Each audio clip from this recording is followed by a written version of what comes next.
Hey all you parents out there, today on Sneaky Snacks, we're gonna replace that sugary jelly that's full of the high fructose corn syrup with delicious fiber-filled dates to make an incredible PB&J with a twist.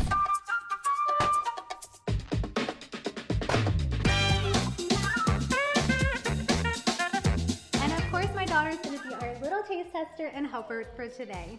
So let's get started making our PB&Js. You will need 8 Natural Delights Medjool dates pitted and roughly chopped, 1 cup of peanut butter, 1 teaspoon of vanilla, 1/4 teaspoon salt, and 6 slices of white bread.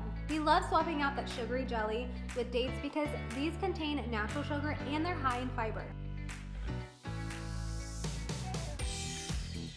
So first we need to add our peanut butter, Medjool dates, vanilla, salt to our food processor. I also like to add just a little bit of oil to make it smooth and more spreadable. Next, we take the mixture and spread it over our bread slices. Either you can enjoy your tasty snack now, or to add a little bit more fun, we place ours in the freezer for about 20 minutes, then cut them in star shapes with our cookie cutter. Now let's see what our little taste tester thinks. Is the taste tester approved? I taste. You can find Natural Delights dates at your local store, or you can order them online. Be sure to subscribe for more great sneaky snacks.